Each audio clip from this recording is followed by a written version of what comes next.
ہم اس حدیث کے اوپر عمل پیرا ہیں اور ہمارا یقین ہے کہ یہ حدیث حضور نے جو فرمائی ہے وہ سچ ہے، کیونکہ آپ جو بھی بیان کرتے ہیں، جو بھی فرماتے ہیں، وہ اپنی مرضی سے نہیں کرتے، بلکہ قرآن میں آپ کے بارے میں کہا گیا ہے ان ہوا الا وحی یوحا، میرا حبیب تو جب تک بولتا ہی نہیں ہے جب تک کہ میں اس پر وحی نازل نہ کر دوں۔ گویا قرآن کی روح سے جو حضور نے امام حسین کے بارے میں فرمایا ہے کہ الحسین منی و انا من الحسین، گویا کہ یہ آپ کے اوپر وحی نازل ہوئی اور پھر آپ نے اس کو حدیث بنا کر کے لوگوں کے سامنے پیش کیا۔ تو ناظرین کرام، میں اس حدیث ہی کے ذیل میں صرف آپ سے یہ گفتگو کرنا چاہوں گا کہ امام حسین علیہ السلام کی جو شہادت ہے، یعنی کہ کل 10 محرم ہے، عاشور کا دن ہے، یہ شہادت صرف امام حسین کی نہیں ہے۔ ہم امام حسین کی شہادت کو پڑھتے ہوئے، سنتے ہوئے، دیکھتے ہوئے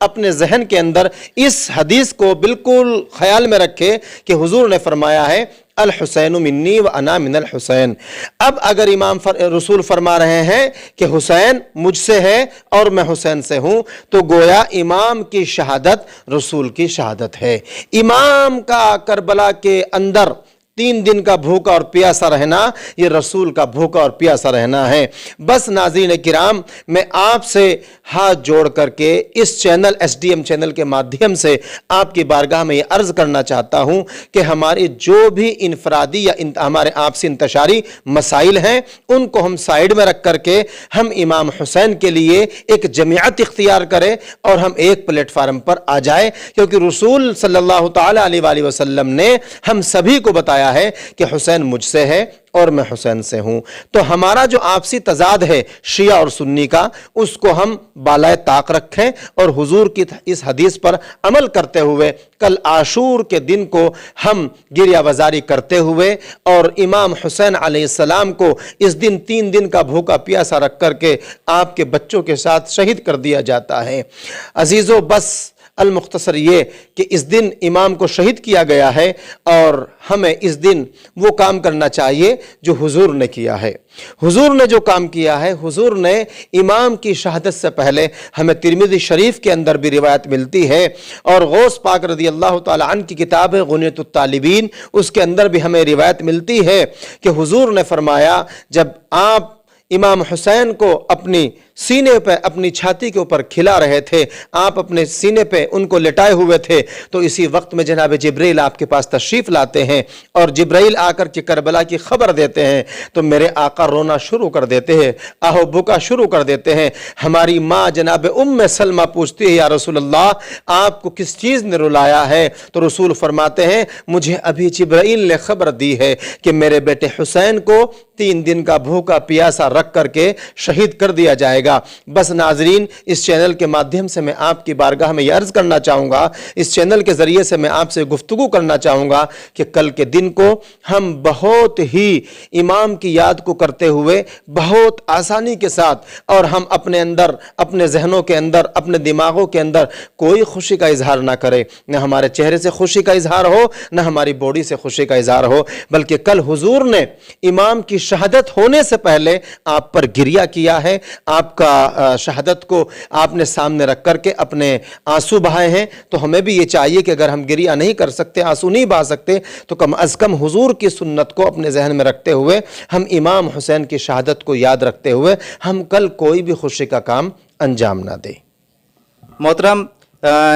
ہم دیکھتے ہیں کہ ہم کئی سنی علماء سے ملے ہیں، عوام سے بھی ملے ہیں، ان کے ذہنوں میں ایک سوال آتا ہے، اور کئی لوگوں نے مجھ سے سوال بھی کیا تھا جب ہم اس چیز کے تلاش رہے تھے۔ انہوں نے کہا تھا کہ بھئی انصاری صاحب کہ اس سے پہلے بھی کئی علماء ہیں، کئی انبیاء ہیں، ان کو بھی شہادت نصیب ہوئی، تو ان شہادتوں پہ جو ہے تو گریہ عذر نہیں کی جاتی یا ماتم منایا نہیں جاتا، تو اس کے اوپر آپ کچھ تھوڑا سا روشنی ڈالیے گا، تھوڑا سا ایک بڑا عجیب ہے یہ۔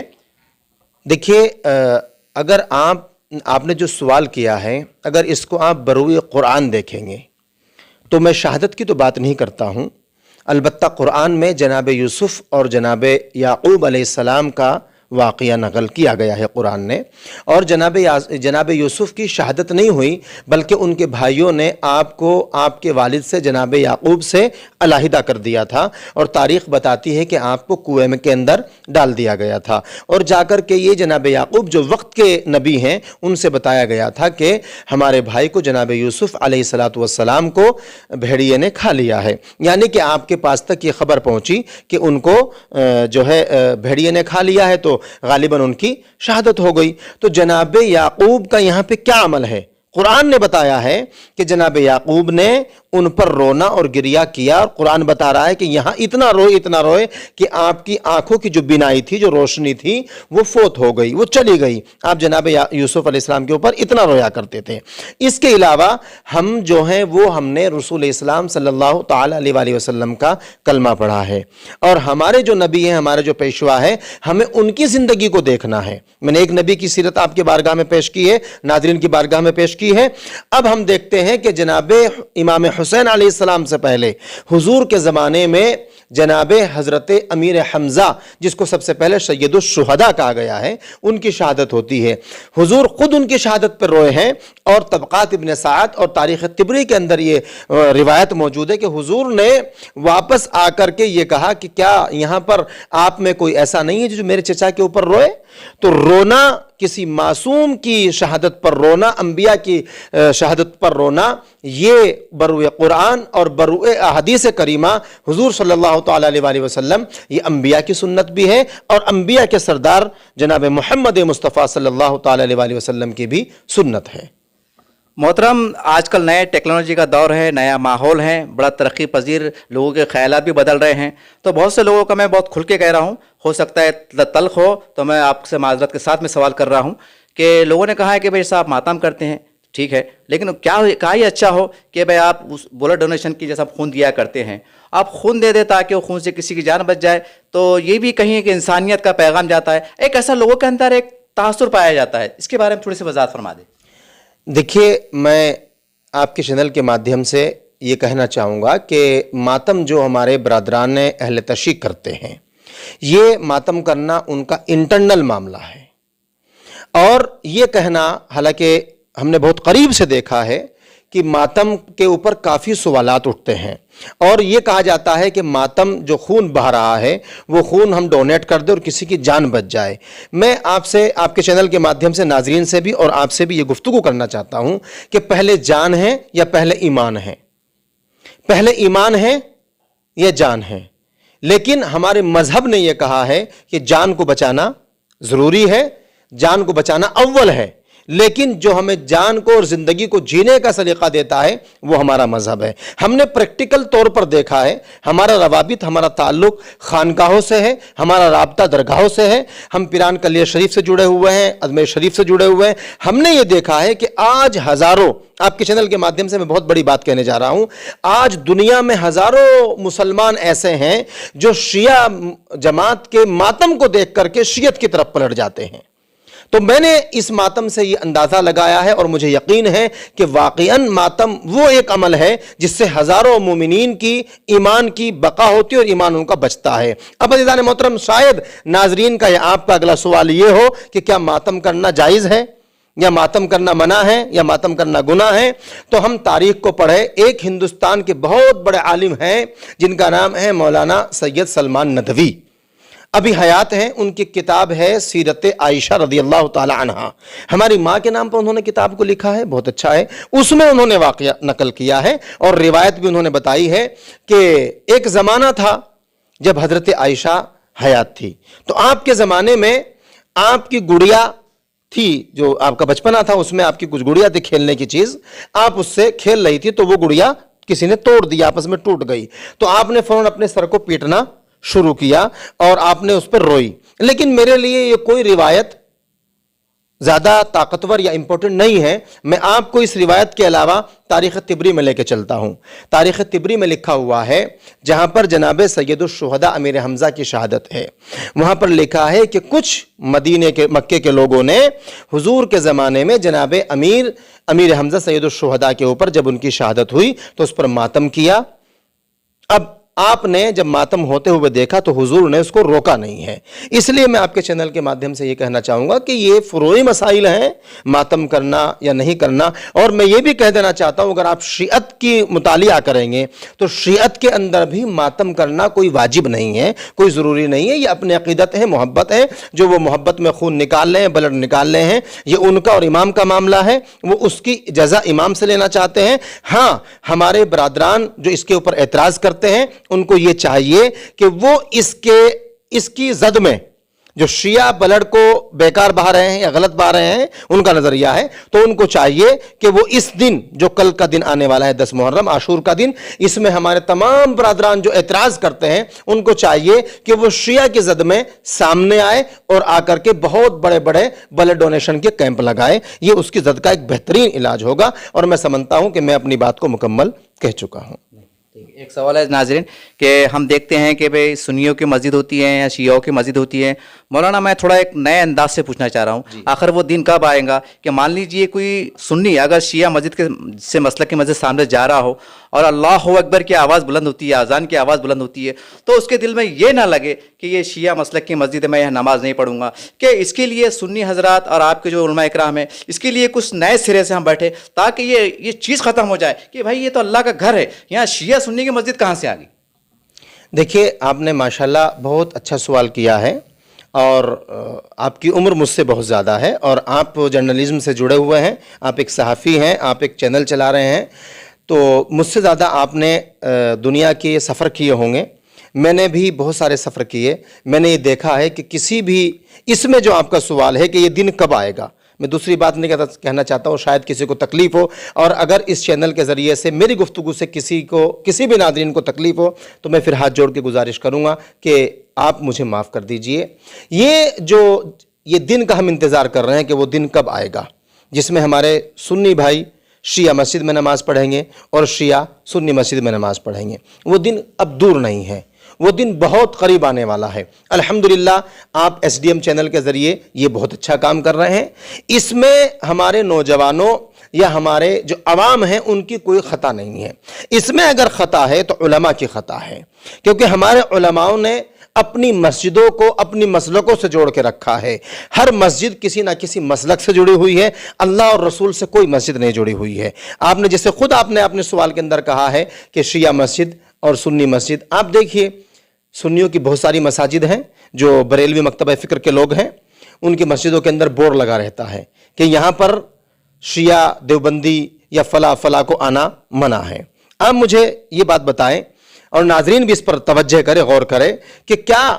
آج تک کسی بھی دنیا کے کونے میں کوئی بتا سکتا ہے کہ کیا کسی شیعہ کی مسجد پر یہ بورڈ لگا ہے، یا اس سے ہٹ کر کے علماء دیوبند کی کسی مسجد پر یہ بورڈ لگا ہے یا دوسری بھی مسالک ہیں؟ تو اس میں کہیں نہ کہیں ہمارے بچوں کے اور ہمارے نوجوانوں کے ذہن میں جو یہ فطور ڈالا ہوا ہے کہ، اور آپ کی جو فکر ہے، پروردگار آپ کی فکر کو بہت جلدی سے اس کو امت کے درمیان لائے گا اور اس پر عمل ہوگا، اور نوجوان کر رہے ہیں. الحمدللہ ہم نے بہت سارے لوگوں کو دیکھا ہے، ہمارے کتنے جاننے والے شیعہ ہیں جو سنی مسجد میں جب نماز کا ٹائم ہوتا ہے تو نماز پڑھ لیتے ہیں، لیکن ہمارے بہت کم سنی بھائی ایسے ہیں جو شیعہ مساجد میں جاتے ہیں، کیونکہ بہت ساری غلط فہمیاں ہیں. الحمدللہ آپ نے یہ کام کیا ہے، آپ اس کار پر نکلے ہیں. میری خدا سے دعا ہے کہ خدا را بحق کے معصومین اور تمام اولیاء اللہ آپ کے اس چینل کو اور آپ کو ترقی دے، اور آپ کا یہ چینل اور خاص کر آپ ریاض انصاری صاحب، آپ کی جو فکر ہے، آپ کی جو سوچ ہے، پروردگار آپ کی سوچ اور فکر کو بلندی عطا فرمائے، اور یہ ہمارے بیچ کا شیعہ سنی کا جو آپ سے اختلافات ہیں اس کو دور ہو کر کے اور مسجدوں کے اوپر سے وہ لیول ہٹ کر کے ہم ساری مسجدوں کے اندر ساری مسلکوں کے آدمی نماز پڑھ سکے. پروردگار آپ کو آپ کے اس مشن کو کامیابی عطا فرمائے. ایک سوال اور ہے محترم، ہم نے دیکھا ہے کہ ایران کے آیت اللہ خمینی رحمۃ اللہ علیہ، انہوں نے بہت واضح انداز سے کہہ دیا تھا لا الہ الا اللہ محمد رسول اللہ. ایک بہت بڑے عالم دین اور ایران کے سرکردہ میں سمجھتا ہوں طاقت حکمرانوں میں سے ان کا شمار ہوتا ہے. تو ان کی اس پیغام کو جب کلمہ کہہ دیا گیا تو ہم سمجھتے ہیں کہ اس کلمے کے اندر ایک پرچم آ گیا، اور پرچم کے آگے ہم سب آ گئے. تو اس پیغام کو، ان کی کوششوں کو، ان کی فکر نظر کو آپ کس طرح سے دیکھتے ہیں، اور خاص کر ہندوستان اور پاکستان کے جو ہمارے حلقہ ہے بر صغیر کا، اس میں آپ ان کا کیا پیغام چھپا ہوا، آپ کا نظریہ بتائیے. دیکھیے، آپ نے آیت اللہ خمینی علیہ الرحمہ جو ایران کے پہلے رہبر رہے ہیں، ان کا یہ کلام کہ انہوں نے کہا ہے کہ لا الہ الا اللہ محمد رسول اللہ صلی اللہ تعالیٰ علیہ وآلہ وسلم، آپ کے اس پیغام کے اوپر آپ کیا کہنا چاہیں گے؟ یہ آپ نے مجھ سے کہا ہے۔ دیکھیں،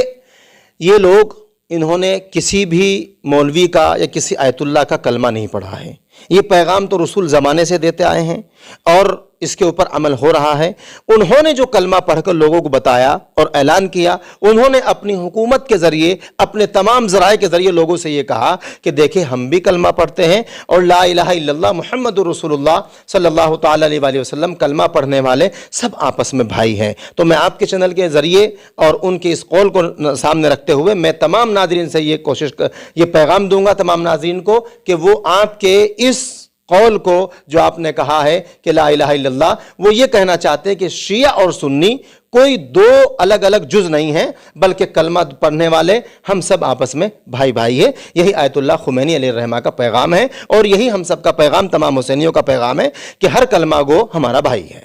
اچھا محترم، جب حضور پاک صلی اللہ علیہ وسلم جب حیات تھے تو ایک سوال یہ بھی گردش کرتا ہے کہ اس وقت ہم سمجھتے مسلکوں کو تصور نہیں تھا، مسلک تھے ہی نہیں، تو آپ ایک بہت بڑے عالم دین ہیں، کہ آپ اس کے اوپر ایک ہمارے ناظرین کی ایک ان کے علم میں اضافہ ہو جائے، یہ مسلک کہاں سے پیدا ہو گئے جب اس زمانے میں تھا ہی نہیں تصور؟ تو یہ کس کی ایجاد ہے یا کس کی شرارت ہے یا کچھ کیا باتیں ہیں، کون سی طاقتیں بیچ میں حل ہو گئی؟ دیکھیے، حضور کے زمانے میں واقعاً کوئی بھی مسلک نہیں تھا،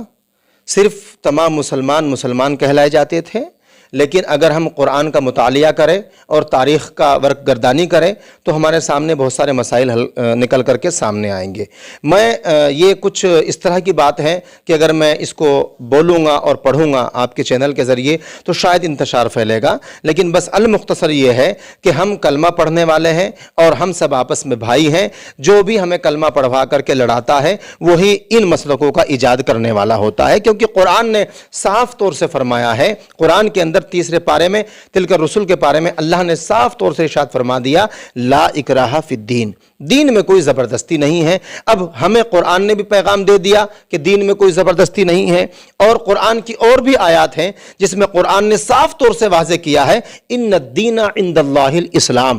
کہ ادیان تو بہت سارے ہیں لیکن اللہ کو جو دین پسند ہے وہ دین اسلام ہے۔ اب ان تمام مسلکوں کو سمجھنے کے لیے ہمیں یہ دیکھنا پڑے گا کہ اسلام کا لبادہ اوڑھ کر کے کس نے آ کر کے ان مسلکوں کا ہمارے درمیان جو ہے ایجاد کی ہے۔ اور یہ ظاہر سی بات ہے کہ جب رسول کا پردہ ہوا اور جب دنیا سے آپ پردہ فرما رہے تھے، آپ کی رحلت ہو رہی تھی، تو اس وقت جو ہے آپ کے گھر کے اندر جب آپ نے تاریخوں میں بھی لکھا ہوا ہے اور بخاری میں بھی لکھا ہوا ہے اور مسلم شریف کے اندر بھی لکھا ہے کہ حضور نے قلم دوات مانگی، اور کچھ اصحاب نے یہ کہا کہ ہمارے لیے قرآن کافی ہے، اور کچھ اصحاب نے یہ کہا کہ قلم دوات دے دیا جائے۔ بس میں سمجھتا ہوں کہ ہمیں اس حدیث کے اگلے جملے کو پڑھنا چاہیے، تو حدیث میں لکھا ہے کہ وہاں پر کچھ انتشار ہوا اور وہاں پہ دو رائے ہو گئی۔ تو میں سمجھتا ہوں کہ رسول کے اس آخری لمحات میں ہی دو مسلک ایجاد ہو چکی تھی، ایک وہ تھی جو یہ کہہ رہا تھا کہ ہمارے لیے قرآن کافی ہے، اور دوسرا یہ کہا تھا نہیں، جو رسول دے رہے ہیں وہ ہمیں لے لینا چاہیے۔ بس میں آپ کے چینل کے مادھیم سے آپ سے بھی اور تمام ناظرین سے بھی ہاتھ جوڑ کر یہ گزارش کروں گا کہ یہ تاریخی معاملہ ہے، انٹرنل معاملہ ہے، اور یہ چینل کے ذریعے ہمیں نہ جانے کون کون دیکھے گا اور کون کون ہماری بات کو سنے گا، تو اس لیے یہ مسالک کا جو مسئلہ ہے اس کو ہم یہیں پر روک دیتے ہیں، اور جس کو اس مسلک کو پڑھنے کا زیادہ شوق ہے اور اس کو جاننے کی زیادہ خواہش ہے تو وہ پرانی علماء کی کتابوں کو پڑھے اور تحقیق کرے، انشاءاللہ ان کے سامنے مسئلہ نکل کر کے کلیئر ہو کر کے سامنے آ جائے گا۔ اس طرح سے یہ عالم دین محترم سے ہماری گفتگو ہوئی، اور ہم سمجھتے ہیں جب کل کا سورج نکل رہا ہوگا تو پورے عالم اسلام پر ایک غم کی ایک کیفیت چھائی ہوگی، اور ہر دل کی صدا سے ہم سمجھتے ہیں کہ کربلا کا تصور، یہ آواز گونج رہی ہوں گی، الگ الگ لفظوں میں الگ الگ انداز سے ان کو کل یاد کیا جائے گا۔ بہرحال ہم نے کافی باتوں پہ ان کو سوال کیے اور کوشش کی گئی کہ جو سنی بھائیوں کے درمیان میں عمومی طور سے جو کئی قسم کی باتیں نکل کے آتی ہیں اور کوئی جرت نہیں کر پاتا، تو ہم نے ایک حقیر سے کوشش کی ہے محترم سے پوچھنے کی، اور ہم سمجھتے ہیں کہ انہوں نے بڑے جامع انداز سے، بلکہ کہیں نہ کہیں ہم سمجھتے ہیں ہمارا سوال ادھورا تھا، لیکن انہوں نے اس کو بہت جامع انداز سے جواب دے دیا، اور ہم سمجھتے ہیں کہ جو بھی ہمارے بطور خاص ہمارے سنی حضرات اور سنی بھائی ہمارے سن رہے ہوں گے وہ ان کے سوال سے جواب سے مطمئن ہو گئے ہوں گے، اور خاص کر انہوں نے اپنے باتوں میں جو پیغام دیا ہے کہ شیعہ سنی اتحاد یہ اسلام کی اور ہمارے ملک کی اور پورے عالم اسلام کی ایک ضرورت ہے. تو ہم سمجھتے ہیں کہ ان کی ایک ٹھوس پیغام کو آپ سمجھنے کی کوشش کریں گے. اسی طرح سے ہم S D M news channel کے مادھیم سے، کیونکہ ہم بھی لگاتار، ہم نے بھی کئی سالوں سے محرم کا ہم نے دیکھا ہے آنکھوں سے، ہم ان لوگوں سے مخاطب ہونا چاہتے ہیں. ہم دیکھتے ہیں کہ کئی خواتین، میں معذرت کے ساتھ کہہ رہا ہوں، کہ وہ لالی لگاتے ہیں، پاؤڈر لگاتے ہیں، نئے کپڑے پہنتے ہیں، تو بڑی تکلیف ہوتی ہے. کئی ہمارے ہندو بھائی نے مجھ سے سوال کیا تھا کہ انصاری صاحب آپ مسلمان ہیں اور آپ کے پاس ایک طبقہ جو تو روتا ہے، آنسو بہاتا ہے، اور ایک طبقہ جو ہے تو نئے کپڑے پہنتا ہے، گھومتا ہے، اچھل کود کرتا ہے، یہ کیا ہے؟ کیا ہے آپ کے اسلام میں ہے؟ کیا آپ کے قرآن میں ہے؟ تو اس وقت ہم کو بہت تکلیف ہوتی ہے. تو بتائیے، جب ہمارے پاس ایک بڑی اکثریت، ایک بڑی تعداد جب اس طرح کی جہالیت اور غفلت کا شکار رہیں گی، تو ہم کس طرح سے اپنے اسلام کی دعوت کو پیش کر سکیں گے؟ کس طرح سے ہم اسلام کو غیر مسلم کے سامنے پیش کر سکیں گے جبکہ ہمارے اندر ہی کئی خامیاں موجود ہیں؟ تو امید کرتے ہیں کہ بھائی دیکھیے کہ شہادت کا دن ہے. لوگ کہتے ہیں کہ بھائی وہ بہت بڑا دن ہے، انعام کا دن ہے. پھر یہ شہادت کا جب دن آتا ہے محرم کا، آپ کیوں بھول جاتے ہیں؟ کیوں اختلافات میں پڑ جاتے ہیں؟ تو امید کرتے ہیں کہ آپ اگر ان کے لیے کچھ نہیں کر سکتے تو کم سے کم اسلام کو اور مسلمانوں کو مذاق کا حصہ نہ بنائیے. اور وہ غیر مسلم کی انگلیاں، وہ جملے جو ہماری طرف اٹھتے ہیں کہ یہ کیا ہے تمہارے پاس، تو ہمارا سر شرمندگی جھک جاتا ہے. تو ہم یہ کہتے ہیں کہ کم سے کم یہ آنسو بہاتے ہیں، ایک غم کا اظہار کرتے ہیں اور شدت کو بتاتے ہیں کہ وہ کربلا کا دن کیسا رہا ہوگا، کیسا رہا ہوگا، وہ تمام اہل خانہ پہ کیا گزر رہی ہوں گی. اور اہل بیت جس کا یہ واضح طور سے حکم ہے کہ اہل بیت سے محبت کیا کریں. اب سوال یہ ہے کہ آپ محبت کس طرح سے کرتے ہیں؟ کہ اس طرح سے کرتے ہیں کہ ہم اس دن کھیلیں، کودیں، ناچیں اور کیسے کیسے واحد قسم کے کام ہوتے ہیں. تو اس کو آپ کو روکنا ہوگا، کیونکہ آج پورے عالم اسلام پر ہم سمجھتے ہیں کہ ہماری اسلام دشمن طاقتیں نگاہ کر کے بیٹھی ہیں. وہ چاہتی ہے کہ آپ آپس میں پھوٹ پڑے، اسلام تباہ ہو اور برباد ہو. اور آج ہم یہ ہیں کہ ہم سنی چکر کے دائرے سے باہر نکل نہیں پا رہے ہیں. یہ عجیب حال ہے. تو ہم ہمارے سنی کے جو علماء کرام ہیں ان سے بات گزارش کرتے ہیں کہ دیکھیے وقت آ گیا ہے جب اسرائیل اور عرب ایک ٹیبل پہ بیٹھ سکتے ہیں، گفتگو کر سکتے ہیں، ان سے ہاتھ ملا سکتے ہیں. تو پھر شیعہ اور سنی جو ملگیر سطح پہ ہیں، جو علماء کرام ہیں، یہ ایک ٹیبل پہ آ کے کھلے منچ کے ساتھ، کھلے دل کے ساتھ آپ کیوں نہیں بیٹھ سکتے؟ کیا ہمارے جو شیعہ علماء کے دین ہے، جو قیادت ہے، کیا وہ اسرائیل سے بھی بدتر ہے؟ یہ آپ کو سوچنا پڑے گا. یہ آج سوال اٹھ کے آ رہا ہے. آج ہم سمجھتے ہیں کہ دنیا چاند پہ جا رہی ہے. ہم کو بھی اٹھنا ہے ایک نئے فکر کے ساتھ، ایک نئے نظام کے ساتھ، اور جو جہالیت اور جو غلط باتیں ہیں اس کو ختم کرنا ہے. اور جتنا ہم مل سکتے ہیں، جتنا ہم قریب آ سکتے ہیں، آنے کی کوشش کریں. بڑی حیرت کی بات ہوتی ہے کہ جب ہندو تہوار آتے ہیں تو ہمارے بڑے بڑے علماء دین ان سے ہاتھ بھی ملاتے ہیں اور ایک کا سندیش دیتے ہیں. اور جب محرم کی بات آتی ہے اور اہل بیت سے محبت کی بات آتی ہے تو ہم جو ہے تو ایک دوسرے کے خلاف ہو جاتے ہیں. یہ سوال ابھر کے آتا ہے. آپ کو سوچنا ہوگا. میں بڑی معذرت سے کہہ رہا ہوں ہمارے علماء کرام سے، آپ کو سوچنا ہوگا، سر جوڑ کے بیٹھنا ہوگا، نہیں تو آنے والا وقت اور تباہی کی طرف جائے گا. یہی پیغام آپ کو ہم دینا چاہتے ہیں.